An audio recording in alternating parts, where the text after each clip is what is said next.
Hello there, people of the internet. My name is Rudolf and this is Political Headache. Today I'm in the studio with Joakim. Joakim, His Excellency, the former Deputy President, Mr. Rigathi Gachagua, is back. What do you think he's going to speak about today? He is going to launch missiles as his norm. And, say things that the government is not comfortable him saying them. Yeah, but what do you think is likely to tackle today, though? He's going to speak about Shah. He's going to speak about thievery in government. Thievery in government? Yes. He could also speak about how the opposition intends to send William Ruto home. Okay. And he's going to speak for his people of the mountain. As he's always done. Yeah. I saw your speech, and man, I thought that you are a very good politician. I saw your speech during there's a gentleman who interviewed you, and that video is on YouTube. I don't know if you've ever seen it. It's a very clean video. Somebody's talking with you off camera, and he's asking you what you're gonna do for Bunge la Wananchi. Yes. All right. Yeah. And you are very categorical and saying that the things that have not been working for Bunge la Wananchi are pretty clear. You said that there is no structure, aina mkia, aina kichwa, aina hip, aina anything. Yes. But I think that for me today, I just want to understand what Bunge la Wananchi is. Yes. Because somebody was telling me that is the leader of Bunge la Wananchi in Githurai 45. And I was wondering, how can this amorphous organization have so many structures without structure? So I'm not sure whether you know the history of Bunge la Wananchi. And I want to start from there. And you trying to become the president of Bunge la Wananchi, I don't know where that places you when you become the president of Bunge la Wananchi. Does that mean that you sit on the same table with President William Ruto? Does it mean that you have got a seat in parliament? Does it mean that there is a salary that is going to you? Because there are some things that they ask you that are very interesting. What do you think about, let's talk about then Bunge la Wananchi. What is it? Do you know the history of Bunge la Wananchi? A little bit. I've not been there for long. But since God gave me a talent of fast learning, okay, the few years I've been there, I've added 1 + 1 and got 2. Okay. The history of Bunge starts from early 2000s, where people needed to come together. They were called People's Parliament, to discuss the legislative issues and interrogate whether social justice is being offered by government, and to just hold the leadership to account. And in its amorphous nature, it has been able to put a lot of pressure on government structures. Because with its amorphous nature, it is hard to know who is who, but the message is very clear. The only structure that is working within Bunge la Wananchi is the clarity of the idea and the vision that people want. Everyone who comes to Bunge la Wananchi, first of all, you have to be passionate about the country and how you would want things to run. Because we are more of critics than supporters. Bunge loses meaning if it is filled by people who are sympathetic to the government of the day. And therefore, it always finds its way in the opposition, because we normally highlight our biggest job is to identify, to identify what is wrong and lay it bare. And therefore, anyone who is sympathetic with government finds it difficult to be in Bunge, because you will be needed to be a praise and worship member for the government, which does not sit well with its intention. And therefore, my aspiration to be the president, first of all, we want to fill the gap where I have identified that every time we talk about public participation, it's not really clear on how to do it. And I found it as a conflict of interest. For example, if a member of parliament, who is the chairman of Public and Finance Committee, is pushing an agenda of a finance bill in parliament, but he's still the same person running public participation. Since this person is interested in the bill passing, I do not believe that he will go back with the report. For instance, if people say that they do not want that particular bill. And the closest example is the Finance Bill 2025. The public participation that happened at KICC, I was there. And clearly the views of the people were contrary to the wishes of the people pushing for the bill. And I remember telling the Member of Parliament, Kuria Kimani, that if you are determined to push this thing through, you might end up with a very bad scenario, because people are going to revolt against this thing. But he didn't listen. So I want to make Bunge an institution that is fully in charge of public participation. I want Bunge to be a forum where we agitate for economic freedom, which is the ultimate freedom. For a very long time, we have been fighting to enlarge democratic space. And we have fought for political rights, in which I think we have enough to use so that we can add on economic freedom. Because the social justices, or today we are here, we can speak about anything. You can call out the president, despite the fact that we have cases where some people get abducted, but it is not as it was back then. So we can make use of that space and agitate for other things that we have not attained. And in this case, we have attained political rights. We have the 2010 new constitution. We have attained, with the Section 2A was repealed in 1992. And now we have to fully look for our economic rights, because I think the biggest problem people are going through today is the economy is not so kind to them. And BUNGE LA WANAINCHI should be the loudest institution to make the people's plight known and forge a way of how to solve that problem. And that is my biggest reason why I want to be Bunge president. As it stands today, there are no clear structures, and we have suffered a perception problem. Like I said in that debate, that every time you mention the name BUNGE LA WANAINCHI, people think you are just a joker, you don't know what you are saying. We've been categorized as the people in the villages who are just idle, and they meet to just make noise. But I want to prove to the world that Bunge has the best brains. It's an organization with underutilized brains. Because you can come there and you hear someone talking about the Constitution, and you will be amazed. Someone dissecting economic policies, how education should run. But we have not utilized such kind of brains. I want to make it possible for that to happen as president, because I will take advantage of the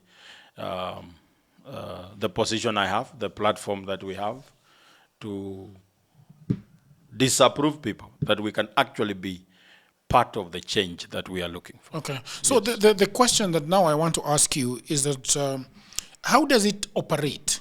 BUNGE LA WANAINCHI. Yes. How does it operate? So, for example, take me through the scenario, a gathering of BUNGE LA WANAINCHI. Yes. You have a president right now. Yes. Correct? Yes. Who was elected by members. Yes. But then, what is the constitution that guides an election?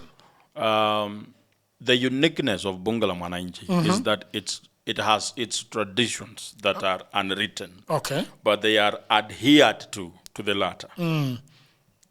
We hold elections after every 2 years. And most of Bunge presidents have been one term. It's very hard for you to come back for a second term. The only person who did that was called Samson Ojiayo, and he's an exception. So how we operate? Okay. Usually 2 days of the week, mostly Tuesdays and Thursdays. That's when we hold debates about the current affairs. And most of my clips emanate from such kind of gatherings. So the speaker comes in. Okay. The speaker of the Bunge la Wananchi. there is a speaker. Yes, we have a speaker. Like the one in Parliament. In Parliament. Yes, during proceedings. And who elects the speaker? The members again. The members during the presidential elections. Yes. There are other offices that are also elected. We are going to have presidential election. Okay. The speaker will be elected. Okay. The national coordinator, the women's representative, the youth leader, okay, and the national coordinator. Did I mention the coordinator? Yes. And we have, who else? I will remember the other post. So you have almost 5 positions. Yes. 5 elective positions. Yes. With no constitution governing any of the unwritten traditions. What is it? Okay, for example, let me go to the unwritten tradition. Yes. So what is the unwritten tradition in the election? That you must have been a member for more than 2 years. And how do you become a member without a registered entity? Membership. Yes. Of Bunge la Wananchi, we have a register. Okay. That has a register. Okay. And your membership will be noticed by your contribution and attendance. Monetary contribution. Yes. Okay. There is, like the national coordinator will always know that you are a member. Okay. And we will hear it from how you engage with the ground. Okay. Yes, there are people there who attend meetings. They have been there for 10 years, but they have not been recognized as members. Because they don't contribute and their name is not in the ledger. One of the biggest qualifications is that you must be a good debater. Okay. That's the only thing that will enable you to be noticed and be regarded as a member of Bunge la Wananchi and take ownership of the organization. Okay. But those are the pitting problems we've been having. And my presidency is coming to solve most of that problems. Okay. I know the government is adamant and reluctant to make it a recognized organization. But that's not the work of the government, though. If I need to register Bunge la Wananchi to make it have clear structures, a written constitution, yes, the government is always reluctant. People, you have sent papers to the government, yes, and they have been reluctant. More than once. Yes. And the government does not want to register it. You know, we are very radical. Okay. And we are in politics, people like flexible people. Okay. And that flexibility is not in Bunge la Wananchi. What we stand for remains like that. And there is the danger of infiltration if we come up with all those structures. But I want to challenge us that we have to take that risk so that we be taken seriously. I want to make it a very big organization. It is already very big. Because right now, Parliament has decided to be the executive's lapdog. And that's why Bunge la Wananchi is featuring so prominently, because there is a gap that the National Assembly has left. And we are just filling into that gap. So we're thinking about Orengo during his fiery days. Yes. We are thinking about Utino Kajwang during his fiery days. Yes. We are talking about Millie before she joined the government. Yes. We are talking about fiery people that used to bang the tables in Parliament. Yes. That have since been swallowed by the government. Yes. And now people are wondering who is speaking on our behalf. They find solace in Bunge la Wananchi. Yes. Okay. So you are telling me how it operates on a daily program. How does it operate? On a daily program. Yes. Except the 2 days I've mentioned. It's the only organization that people meet there on daily basis. Yeah. To discuss their political and economic issues. It's mostly political. And that's why I've been thinking that we focused on politics so much. We now need to add on our acumen on politics and add some economic debates, very fiery, because in the headlines today, every time you hear about money getting lost, every time there is something happening around the coins of the country. And as my friend Moigai Nganga said, that when a country loses money, it has not really lost money. When the country loses money, it loses services. Because when we lose 40 billion, we lose a service that money could have helped us achieve. Like healthcare will have a problem. Because this is going to be my launching pad into mainstream national politics. That's very clear. Because my desire is to have a country where you can access medical care even if you don't have a shilling in your pocket. That you can get the most complex of surgeries even if you do not have money, regardless of your economic status. I want the people of Kenya to access education, that education should be a civic duty to everyone, not just a privilege to the few.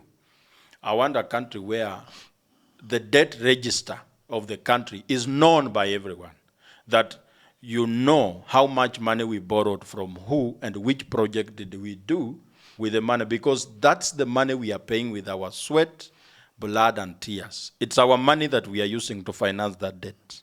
So it concerns the people so much. And I want Bunge la Wananchi to amplify that need. And I also want to talk about how government borrows money domestically. Because when government borrows money domestically, they are taking our savings. The money you could have gone to the bank to borrow and start a business has been taken by government. And therefore, it takes away credit from the normal Kenyans. And I want Bunge to be the organization that speaks about such issues. That's why I'm so passionate about this. And I hope that the members of Bunge la Wananchi can give me that chance to actually be their leader and be the change that we have always been looking for. One of the things that Bunge la Wananchi has been able to conquer is tribalism. We do not have tribalism in Bunge. It's about the issue you are mentioning. People disagree with you based on how you have put your agenda across, not based on where you come from.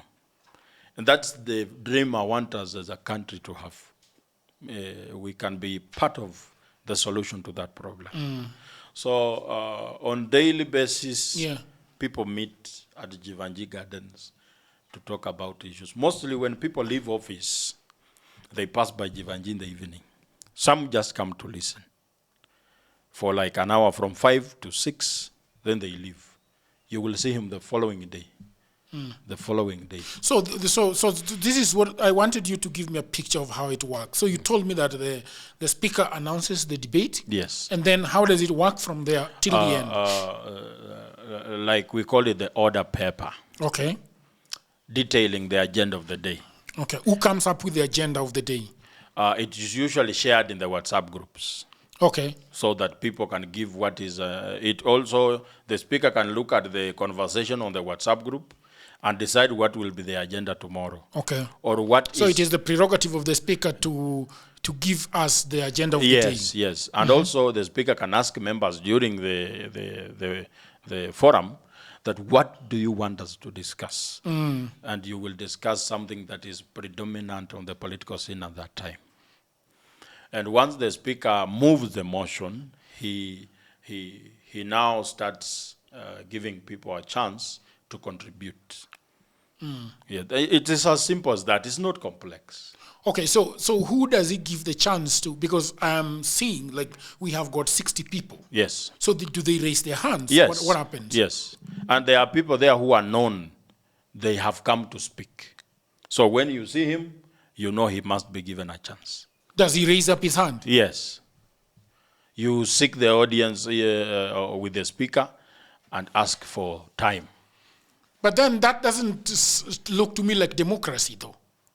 Because if Simiyu must speak every day, then it means that some people might want to speak. And if I show up at Bunge now, nobody knows me. And so I can raise my hand for the entire duration of the event. Especially if you are a visitor there, you are a new face, you will be given the first consideration. Okay. And even members know people who should speak. Okay. Yes, you can raise your hand, and because they know the level of your content, they say, hey, sit down. There is actually that curtain raising time. Okay. That's interesting. Yes, Okay. people speak about this issue, but it gets to a point where now we want concrete information about the agenda.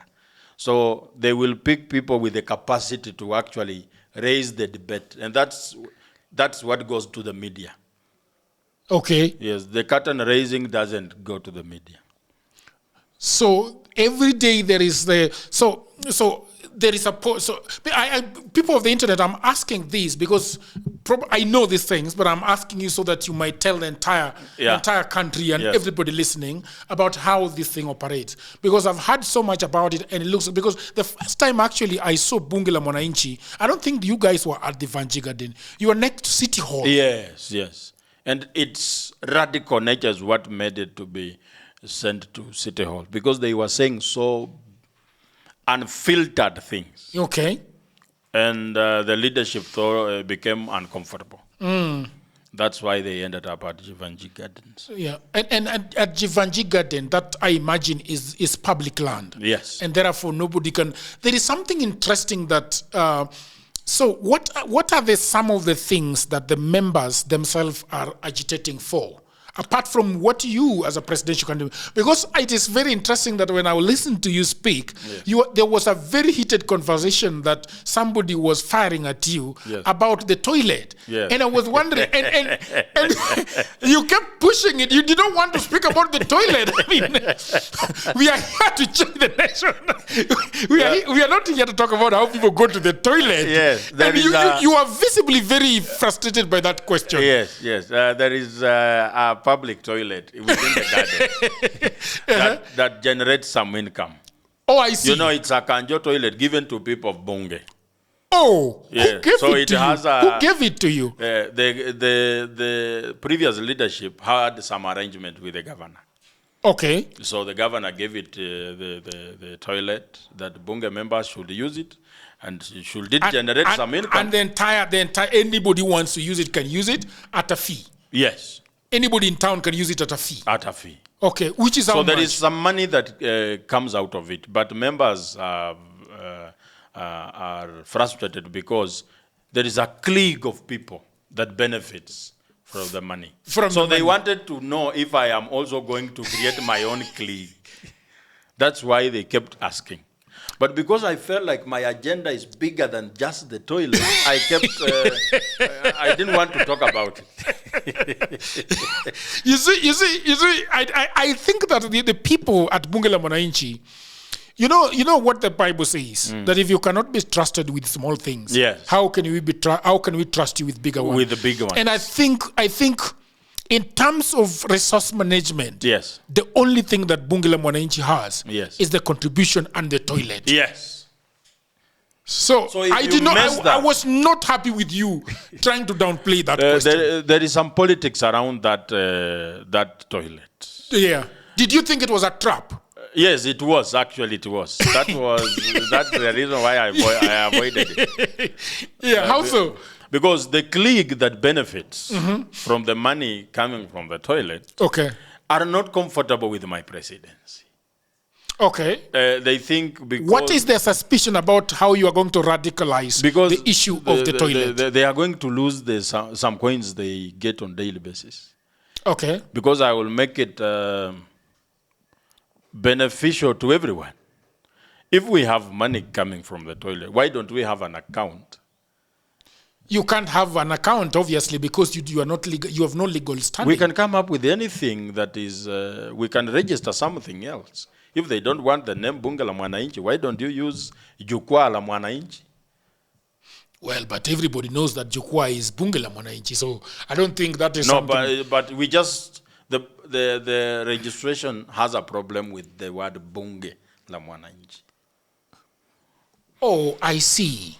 The government actually thinks that it's competing with Bunge. Yes. The parliament. Yes. Oh, I see. And actually the question is always, we have the parliament. Which other parliament do you want? Oh, I see what you mean. Yes. Do you think the government has a case? Because I think they do. I think they do because the legality of institutions is very important. Even when you're going to register, you cannot register iPhone Corporation in Kenya. Yes. Because they will run afoul of the international law. And actually Apple will take you to court for taking their name. Remember there's a company that has been taken to court just the other day for using the name iPhones. It's not actually iPhone. There is a name that they have used that iPhone thinks that is stealing their identity and using it. Yeah, there is something called Apple Cinema in one of the states in the US, and it's a very huge one. And so I think that yes, Bunge la Wananchi might be, but I also think that everybody knows that Bunge la Wananchi is not the Bunge that we know. Yes. Yeah. That's why perhaps in the bigger picture, we could say that parliament that we currently have, ni Bunge la Wananchi. It should be. Yes, ni Bunge la Wananchi. It should, but on paper, it's Bunge la Wananchi. Yeah. But in a real case, it's not. Yeah. Because from the recent developments, yes, you can clearly see that the gospel have been preaching for a very long time that we have a problem with parliament. It's coming to pass. Yes. I raised a case here and said, parliament metamorphosed from being a watchdog to a lapdog. And today, it's clear in everyone's mind that Parliament, National Assembly, is the rubber stamp of the executive. And that was confirmed by David Ochieng. What did he do with David Ochieng? David Ochieng spoke in Parliament after the joint parliamentary group meeting of UDA and ODM, and the president accused members of Parliament of corruption. Yes. And so David Ochieng was speaking in response of that accusation. And he was saying, what does the president want us to do? Why is he fighting us today? Like, he brought us here, finance bill, which was a very unpopular bill. We passed it for him. The statement is, we passed it for him. Parliament was passing the bill to appease the president, not to represent the views of the people. He mentioned housing levy. They passed it for him. They were rubber stamping the decision of the president without taking into consideration what are the people saying, because they are our representatives. He mentioned the SHA. They did it for the president. And actually the last statement was, what haven't we done for this president? That tells you that we do not have a representative of the people. Why was Ochieng telling us this? He was angry at being found out to have been being accused of corruption. He didn't expect the president to accuse him. In any case, everything that he's saying is underscoring what the president is saying. But the question is, in David Ochieng's mind, if I have accused somebody of having gotten into a supermarket and stole some packets of unga, and then this person who sent you to the supermarket is going out in public and saying that he is a thief, then you come out and saying that I am the thief he sent. I mean, the only help we get out of all that statement is it's a confirmation that both the president and the parliament are all corrupt. And everyone is out to accuse the other. The president started it. Now parliament are saying, hey, wait, why you call us corrupt when you are the one giving us money? Member of Parliament, Shakil Shabir, said if there is corruption, it's the executive that has money. Parliament do not have their own money. Corruption involves giving and taking. So if Parliament is corrupt, which they are, yes, who are they? Where are they receiving money from? From the executive, which is under who? President William. It exposed the underbelly of our leadership. That what is happening around the country is not about the people. It's about power management, patronage. The parliament is micromanaged. There is no free debates to talk about issues. If the only thing you need is to pass a bill to make someone happy, do you need to read it? You don't. They bring you a bill and say this bill has been brought here by the president. I hope that you are enjoying that episode, people of the internet. You know, everybody says there is no job, and that is true. Also, that was me 10 years ago. The problem is that everybody is trying to get a job in their own town, in their own city, in their marketplace. They ask friends for jobs, mothers call uncles, uncles call fathers, but there are no jobs, right?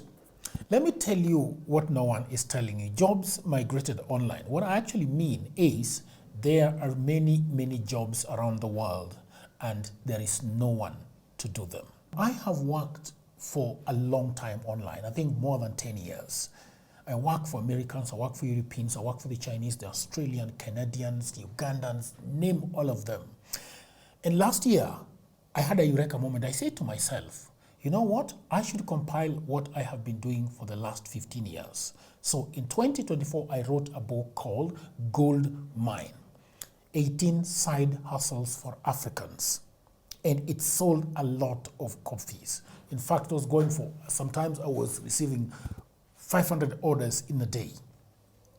In 2025, something happened. AI came. I think in 2025, AI came. AI came in 2024, but in 2025, it is here with us. And people say AI is taking away their jobs. And for me, I'll say false.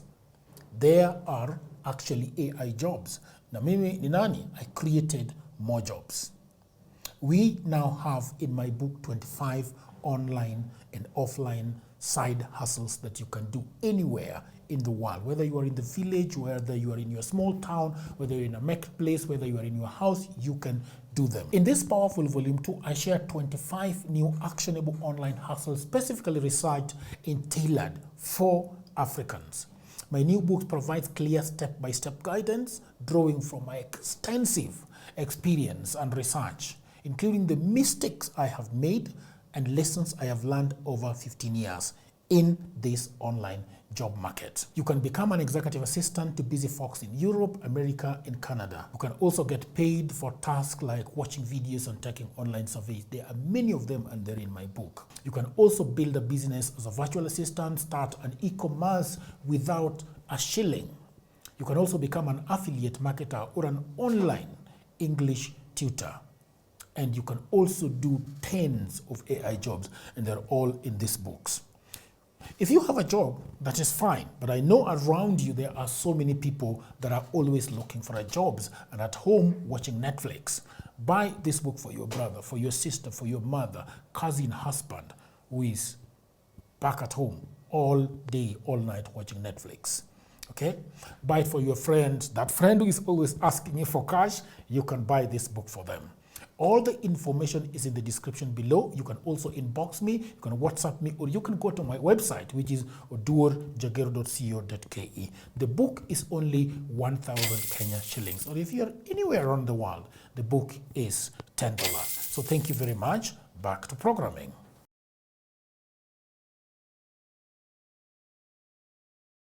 When I bring you a bill, a piece of paper, and your job is to append a signature on it to make me happy, do you need to read and understand the contents of that paper? No.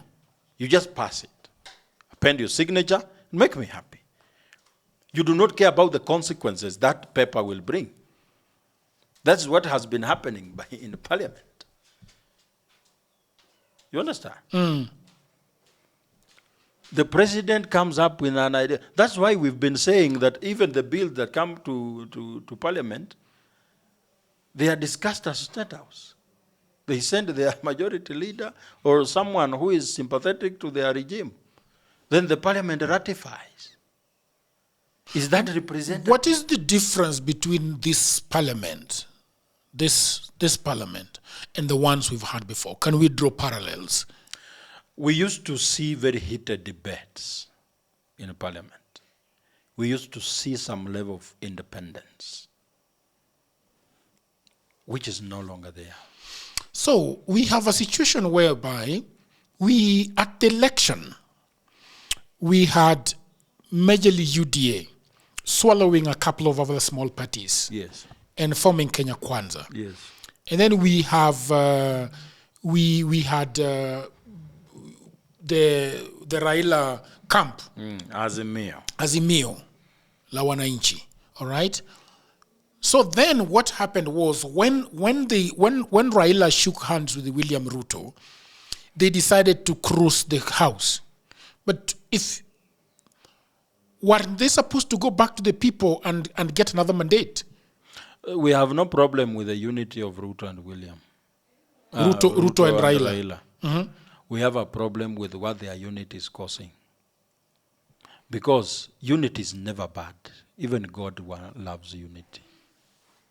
But what are you uniting to do? If your unity is causing 19 million to be allocated to a hospital in a bush. 19 million? Yes. If your unity is causing some hospital in Mount Elgon, Chepkwony, to be given money, a small clinic in Chepkwony, to be given money equivalent to the Bondo Referral Hospital. Is your unity beneficial? We have no problem with their unity. We have a problem with the effect of that unity. Because it has swallowed dissenting voices. It has strangled democracy. That parliament is a house of unanimity, where you are not supposed to have your own independent thought. The other camp will say, hey, you are now going against Raila Odinga. You are not supposed to do that. The other one will say, hey, you are now going against the president. Where are the people? Do you know why all of a sudden Bunge la Wanainchi has gained the attention of the people? Because nature abhors vacuum. When parliament forgot about their role, Bunge la Wanainchi took it. The only difference is that we don't have committees and allowances and all that. But we are holding the government to account. And we are raising issues.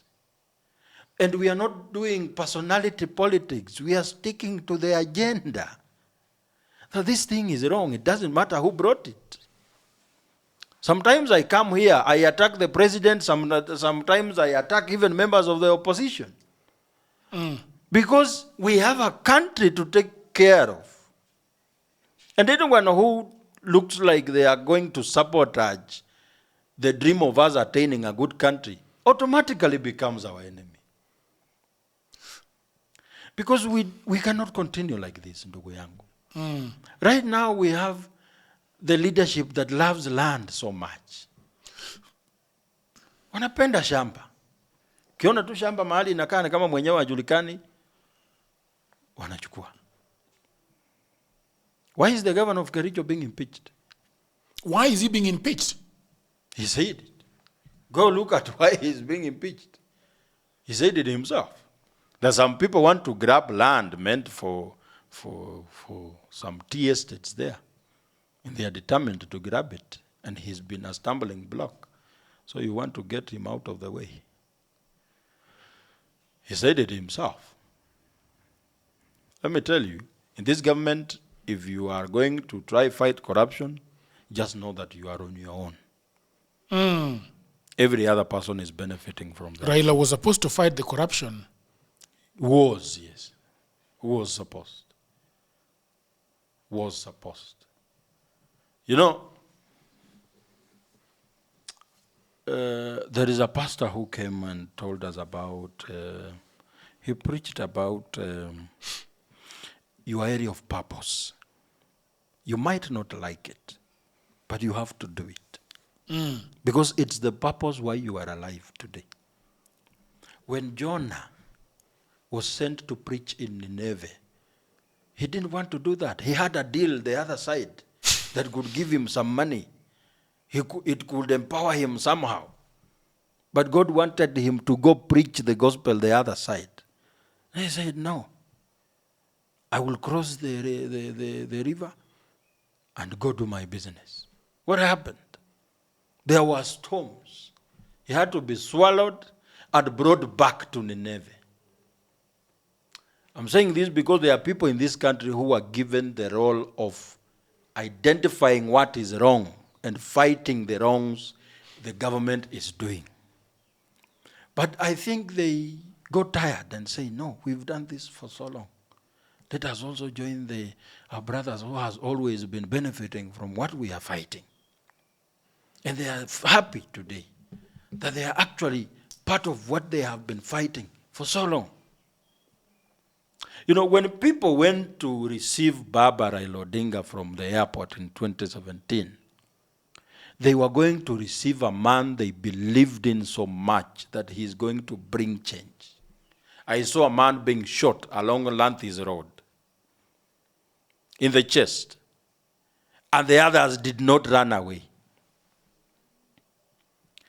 People laid down their lives for Baba Raila Amolo Odinga because they knew he's the only person who when we have as president, some things will not be happening. If those people wake up today, what will be their comments? Will they be proud that they did what they did? You know, when I say these things, people tell me, "Wacha kupiga Baba." Am I beating Baba? No, I'm not. You know, a teacher is usually very angry to a bright student who fails an exam. And the punishment is usually more severe than an average student who has failed. I am more angry at Baba than I am at Ruto, because I know he's a man with the capacity to do better than what he's doing. But look at what is happening. You know, there are things I don't expect them to happen when Baba's people are around government. No. Like what? Like corruption. I know we have been an antidote of corruption for a very long time. We are the ones. Baba is the one who talked about NIS 1, NIS 2. He was the whistleblower. He's the one who whistleblowed Atur Sargassian and Atur Margarian. He's been the person who used to tell us things that happens in the dark. The other day, he's disappointed that we fought Adani. You know, I don't recognize him anymore. You see? That's why we are here, trying to stick to the issues we've been all this time. That we must have a changed country, a country that is promising to everyone. The question now I have with Bunge la Wananchi is that even if it were to be registered, yes, as an organization, yes, and you guys at that point would get the structures that you need. yes, you'll have an account, you'll have your resources, you'll have institutional support, you might have an office, but how directly does it change? Because then, if President Ruto wants a bill to pass, yes, he doesn't go to Bunge la Wananchi. Yes, he go to Parliament. Yes. So what then is the role? Public participation. How do you do public participation? We want to be the organization that does public participation. Which is okay, but then let's go back to the law and the constitution. Yes. How is public participation supposed to work? That is the if problem. There is no Bunge la Wananchi? How is it supposed to work? There is no clear law of how public. There's no clear law? Yes. There is no clarity on how to know how public participation should be done and who should do it. That is why you can call people in a stadium, talk to them for 10 minutes and say, hey, I had public participation. That's what happened in Bomas, the day when Gachagua was supposed to be impeached. They called people there. People were mobilized to go there. Violence erupted. It was clear that people were saying, Kufa Makanga, Kufa Dereva. That was the message. That if Gachagua goes, he goes with who? With Ruto. Yes. What happened? So is that public participation? In an ideal world, Yes. in an ideal Kenya, how do you envision public participation so that at the end of public participation, we have a clear report of what the people of Kenya have said on a given issue? You will always know there was real public participation from the feedback you get from the people. When we had 2010 Constitution, nearly everyone was receptive to the Constitution. And they said, this is what we want. Because it was an all-inclusive and collective decision as the people. But every other thing has been an imposition of the powers that be to the people. And how do you control people and make them not to be in position to even deny what they do not want? You make them vulnerable. You make sure they don't even have money in their pocket. So that when there is a bill and public participation is needed, you do not call them to participate in making a decision. You line them up, give them 1,000 and ask them to accept. That's what has been happening. So that's why we want to be the change that has to be there. But then how will Bunge la Wananchi now be the official civic educator? Yes. How would that be official? You want it to be co-opted in the Constitution? We can ask for recognition that we are the organization that deals with that, just like any other organization out here.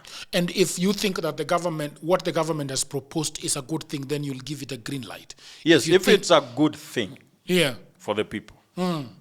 If we have done our survey, we've had our feedback from the people, and the people are saying yes, and we have actually looked at it, it's beneficial. Are there rapporteuring when there is a public engagement going on? Like people taking notes on the reports and people, because you can listen to what people are saying and you realize that in this room, most of the people are for this. I mentioned when I was attending a public participation forum in KICC of the 2024 finance bill.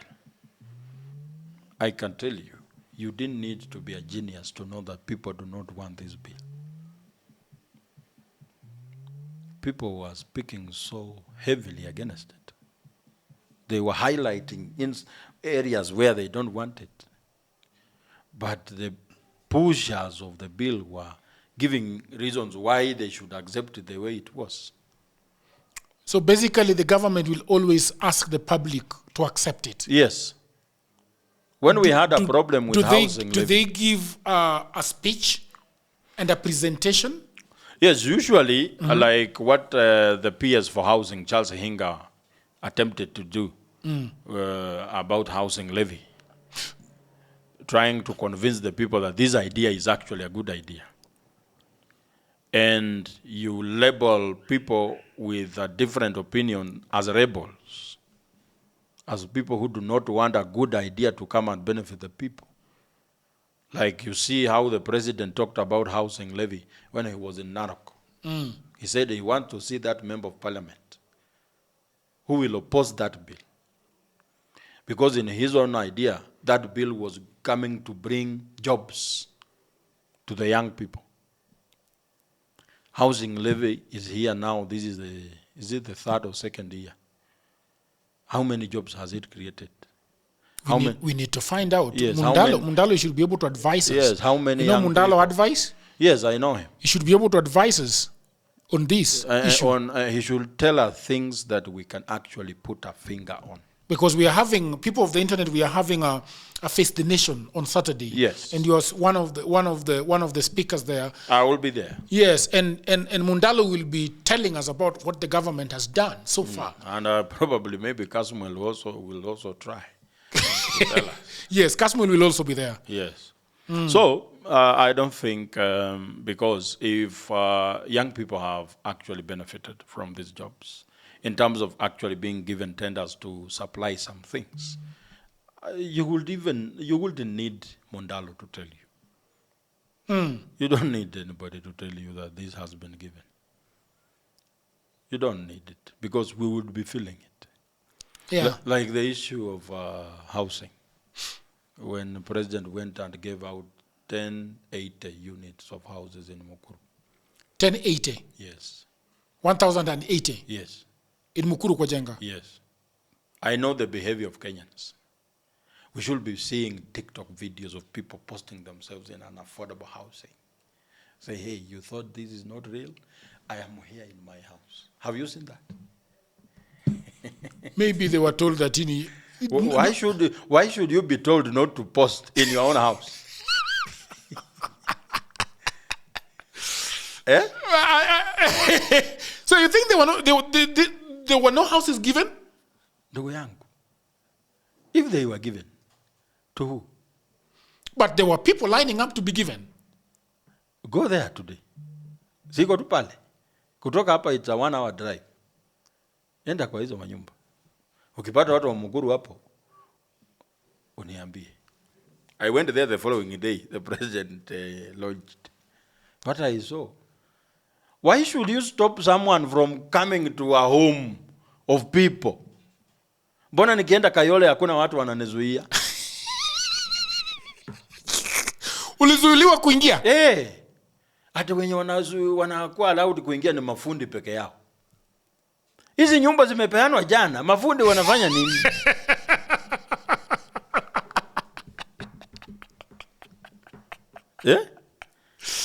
No, but I mean, honestly, you can be given a house but told that the works are not over. They were telling me that they wait for 10 days before they reoccupy the house. Ndugu yangu. I don't see a problem with that.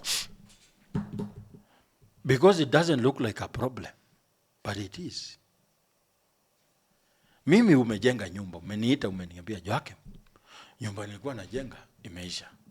Ndio hii funguo. They were giving keys? Yes. Keys? Look for those videos.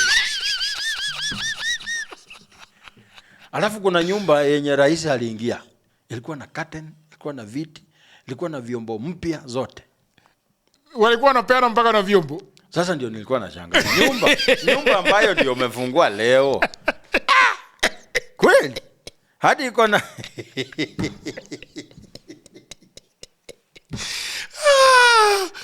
It was a model house. That's called a model house. Maybe it is. A model house is not necessarily. You see, when they build many apartments, they will suit up one. They will put everything that needs to be in that house. One of them. And that shows you the level of life that you're going to. Magnificent. So that's what we you should do. be given a model house.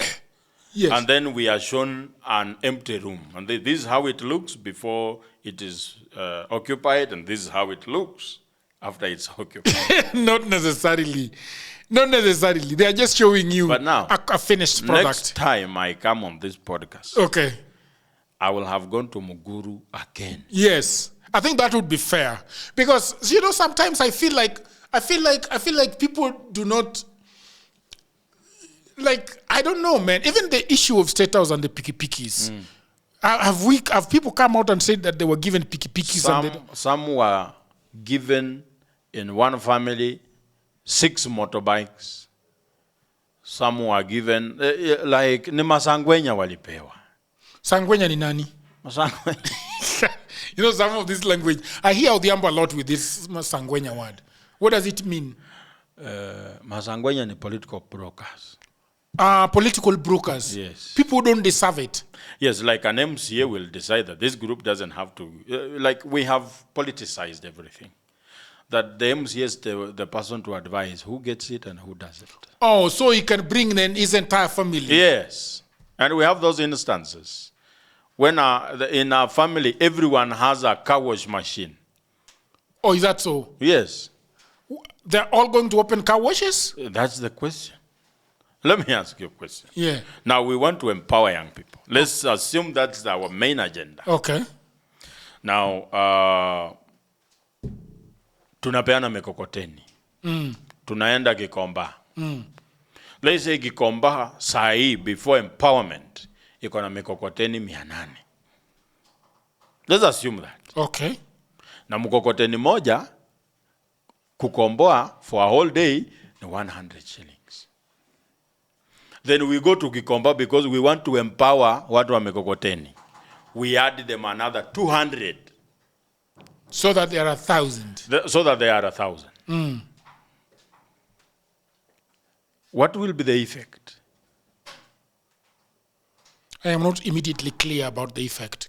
Please school me on that. The effect will be this. There will be an increase in the number of mikokoteni. By 200. By 200. Yes, about 20%. And most probably, there will be more people with mikokotenis. Yes. Which means the price will have to come down. Kama mkokoteni moja ulikuwa nakomboa na 100, itabidi ushukishe because mikokoteni sasa ni mingi. Mtu anaweza toka hapa achukue pale. Yes. So have you empowered those people? No. You have not. What you have done is to oversupply something. Sahi kukiwa na hizi simu mingi, bei itashuka. Si ndio? So there should be that level of scarcity a little bit.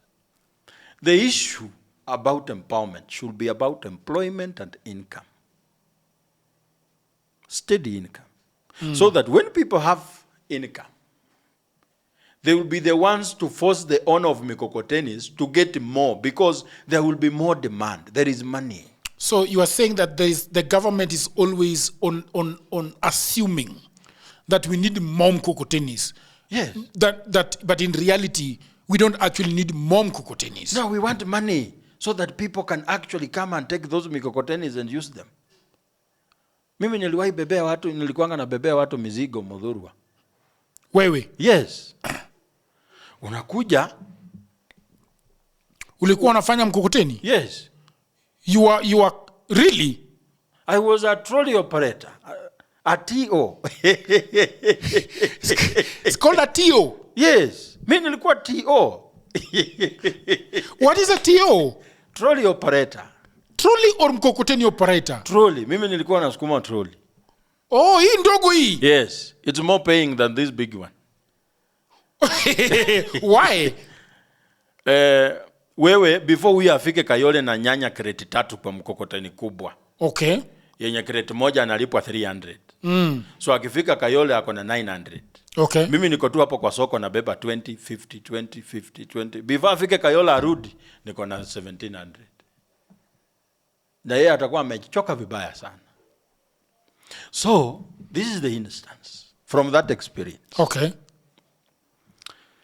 When people have money and those traders have money and they have big stock, wewe mtu wa mkokoteni uko na kazi mingi mpaka wengine unawaassume. Because watu wanataka wabebe. You understand? The day a time comes where sasa kila mtu anajibebea mzigo yake juu ni kidogo.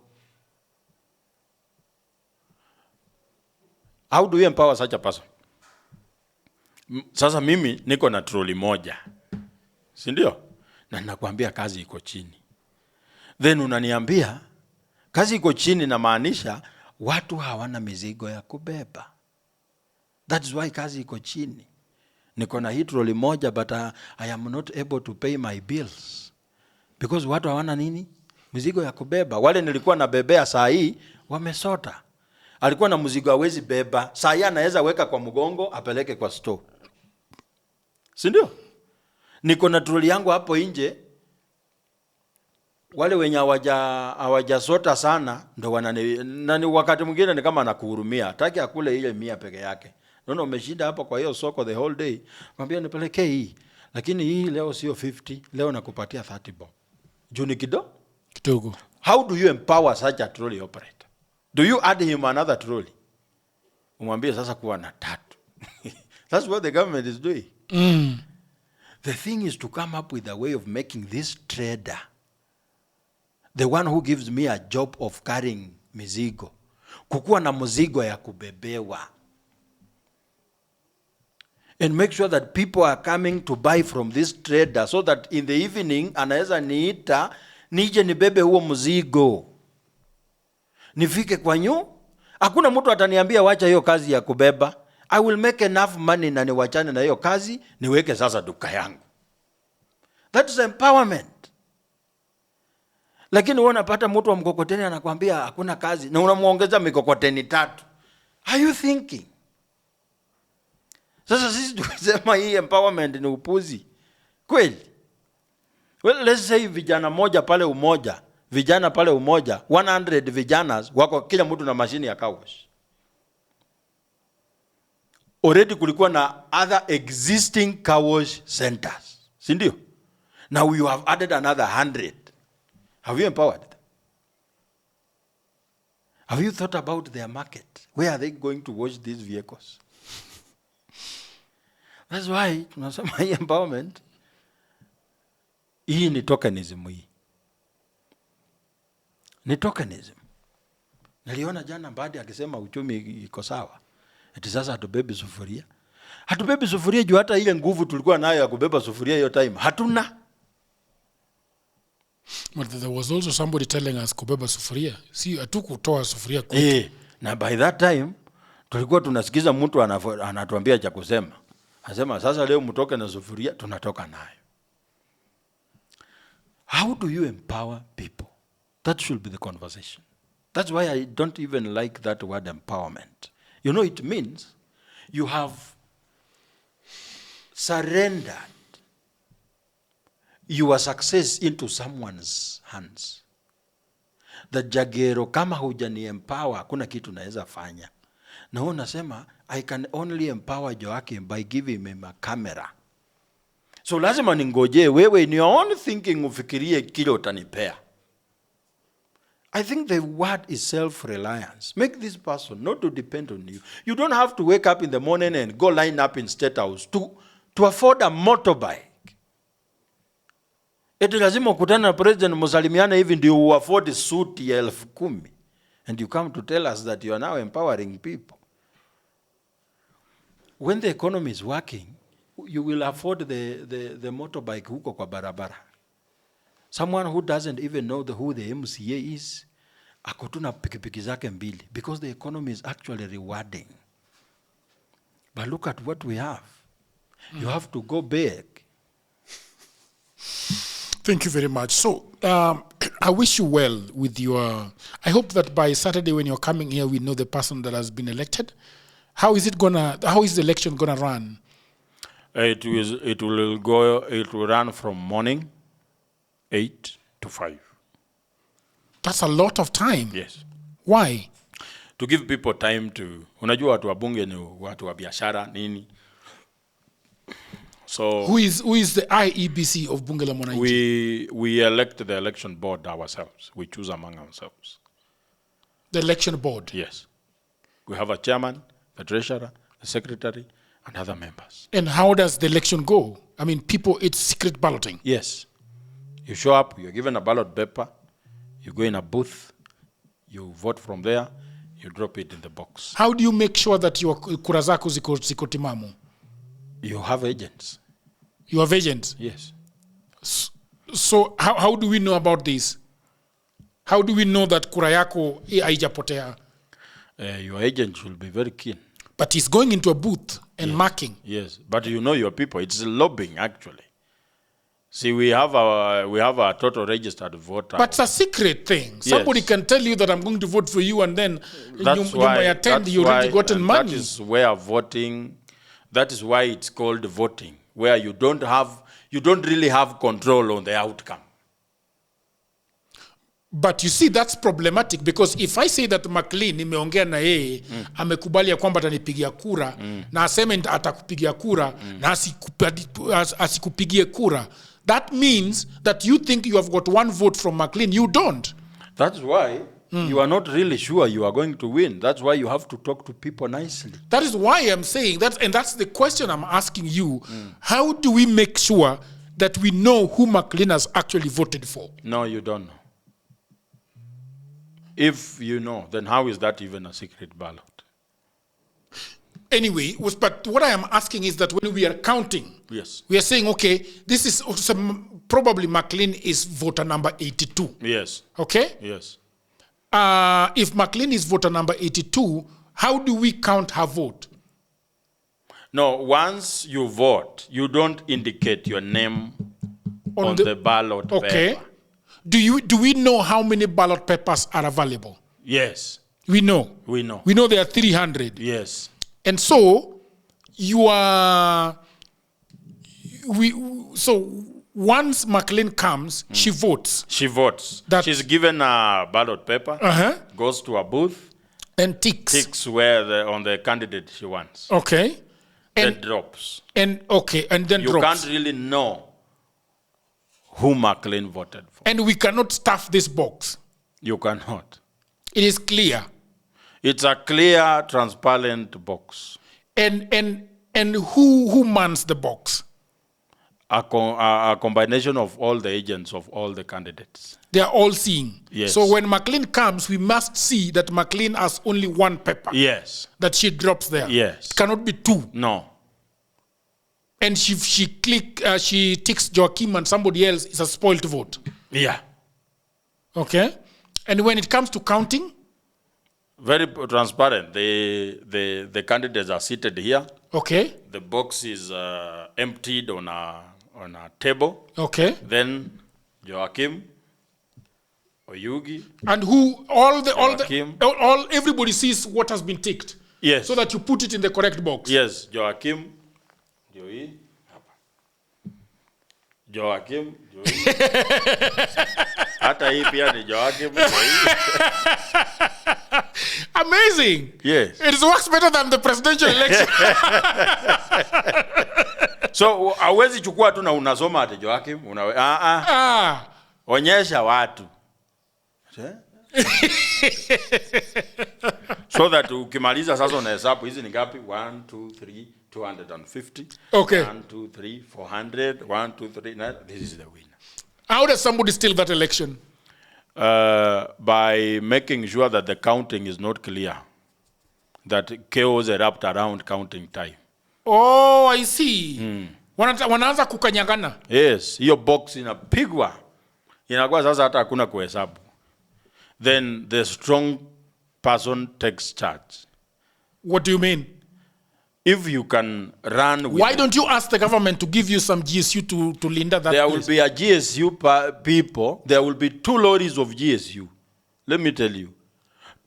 Not to make sure election is free, but to make sure that the person the government wants has won. And in this case, I'm not the person the government wants. There is a candidate there who is being escorted by police. He's being given money from government. It is a competitive thing. You know, the government really wants their own person there, so that to control debates. How is he going to control debates? How are they going to control? Now do you have a lady candidate, by the way? Mambo ya bunge is very masculine. Wasiwai uliza. But we had one. Anaitwa Wangoi Mbati at the late. Okay. Yes. She was an iron lady. Hey, sio rahisi. So right now, do you know that nomination fee at Bunge la Wanainchi is more than what an MCA pays as nomination fee? What? Say that again? A what? Nomination fee there is more than what an MCA pays. How much is the nomination for presidency? How much does an MCA pay? I have no clue. It's more. 50,000 nomination up It goes to the election board. the guys who print papers. Where are they printing the papers? They print papers, they organize presidential debates, that's also their payment, election staff, make sure security is there, blah, blah, blah, blah, blah, blah. And let me tell you, even the governor knows what is happening. All these Nairobi offices, they know, and they have their preferred candidate.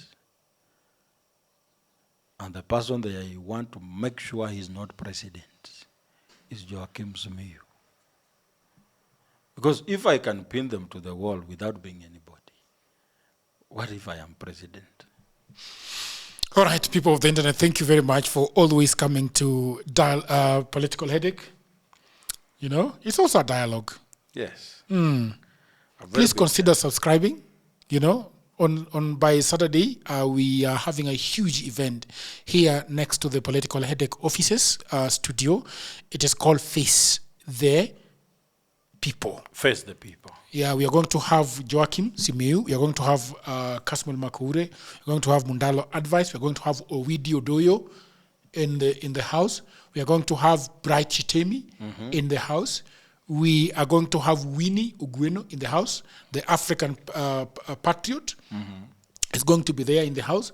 And Udhiambo Otieno, you know, the gentleman that I've been speaking with here. Yes. You know, and many, many other people invited. I want to ask you to invite BUNGE LA WANAINCHI people. So they will be coming. They will come in their droves. Yes. So until another episode, bye for now. By the way, the registration link is in the comment section. Thank you very much. Until another episode, bye for now.